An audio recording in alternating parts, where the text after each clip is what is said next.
Alright, hi everyone, and welcome to our first Q&A video. I'm MJ, And I'm Rose. and let's start with the first question.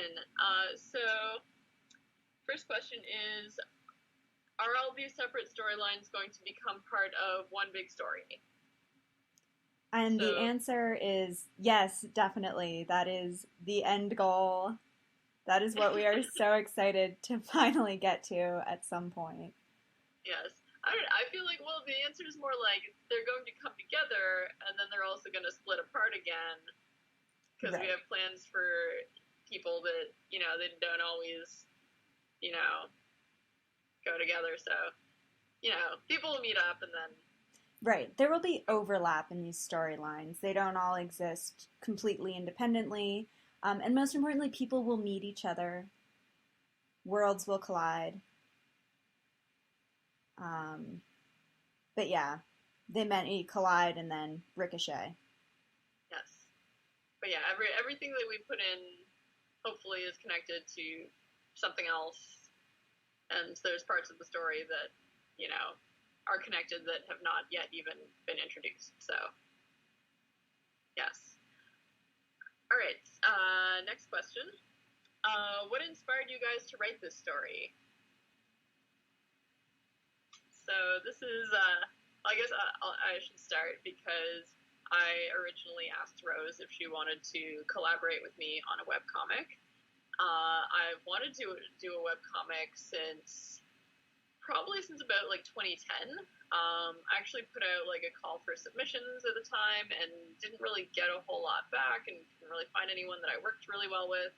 And then when I found Rose's writing, I found that sort of, we just worked together really organically in terms of, me doing artwork for her stories and her writing stories based on my artwork, and it just worked really well. So I guess there's a little bit of inspiration there that, I actually found a writer that, we can, do really good work together. And then in terms of the story itself, once again, we work organically together, bouncing ideas together, so that would be my answer. Yeah, that was how I was approached with the idea, and I'd never thought about writing a webcomic before or what that would be like. But I knew that anything I ever did with MJ was a lot of fun, so I was game for more of it. And the process was really, one word for it is organic, another word is accidental. Things like MJ came up with a sheet of character designs that she was interested in drawing consistently. And then I basically just went through and named them more or less randomly. And I also wrote the first scene based on very little. The original characters didn't have names or genders. I think I called them Character A and Character B. And they later became Rue and Micah, as selected from the character sheet. And I think it was after that we actually went through, came up with character descriptions for each of them, and started trying to come up with some sort of thematic elements for what we wanted the comic to be about. And then from there, talking about plot, storylines, and how it would all fit together. Yeah, that's a really good thing to bring up, as well as the fact that when I was designing the character sheet, it was with the sort of first scene character A, character B, and with the idea that any of the characters I designed could have been character A, character B. We could have had Juno have this denizen attached to her, or it could have been any of the characters. So it's interesting from that perspective to I guess think of the different directions it could have gone. What could have been. Yeah. So next question is, how do you plan out the story?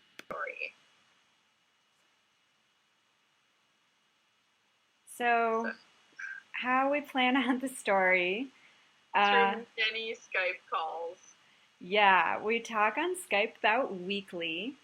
And some of what we do is really sort of world building, what goes on in Inkudor, what's allowed in Inkudor, characters' backstories, how they would react to different things, all that, just to get us, with a more solid grasp of who everyone is and what world they live in. And then we try to fit this into, we've come up with various storylines for each of these characters, and then plot is trying to draw those together in a cohesive way, and also trying to have a bounded story in some ways, so that it doesn't just continue without end forever, though that is always an option as well. That is true. We could just, the fun thing about a fantasy story is that you can sort of have these infinite possibilities. There's always like different storyline that you can go down, but I feel like we're, like we know sort of where we want the characters to go. We've also discussed how we want the characters to end up, like at the very end of the story. We've sort of loosely discussed, if characters might end up with each other, or how they're gonna how their story is going to end, basically. Who lives, who dies. Just kidding. Yeah, we should also say here we've planned for no main character death, so hopefully no one will. Bert might die of old age. It's true. One never knows. Or she could outlive literally everyone else in the story. I find these things equally likely. But yeah, in terms of plot, it's kind of, what do we think, what do we want, where do we want the character to end up? What funny, entertaining things do we want to have happen to them? Or what traumas do we need them to endure? Like what lessons should they come away with? Mm-hmm. How we want them to interact with each other, and what scenarios we can put them in that would allow them to interact in that way. That sort of thing. Yeah. All right, and the fourth question and last one for this video is, what have you learned about yourself since starting this comic? I have learned the importance of using a pre-selected color palette when I'm working on comics, so that all the colors are consistent. Actually, I have a lot of I have a fairly hard time using color digitally. I'm a lot more confident with it in traditional media, but yeah, so that's the thing that I've had to learn, is just doing that for the sake of consistency.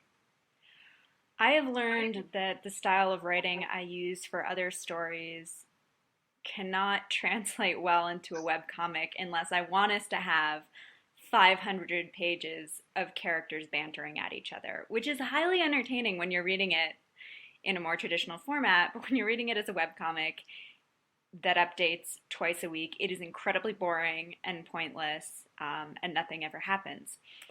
So I've learned to dramatically cut down the amount of back and forth and sort of filler dialogue I have, and to really make every word count. Originally I thought, I've got it pretty good. I can write, 700 words of a scene and that'll last us 4 months. But that means that we can also have whole pages that just focus on somebody, giving someone else a certain look, which doesn't exactly drive plot. So yeah, sort of speeding up the pacing of my writing. And I've also learned that even when I only need to do 1 day of really intensive plot-driven scene writing a year, I will still procrastinate heavily on it.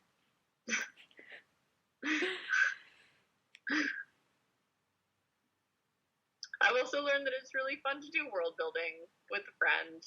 Oh my gosh, it's so much more fun to build a world with somebody else. Because also you can help each other remember things that you've spaced out on. Oh, that's true.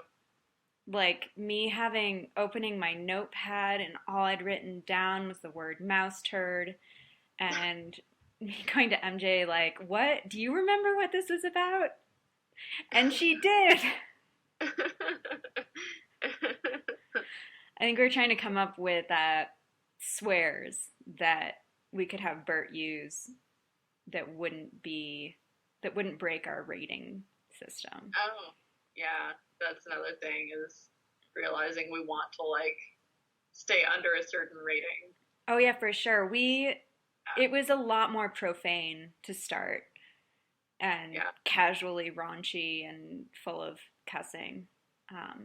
So if you've done multiple rereads of the Stoop Gallants, you could find pages where we have changed.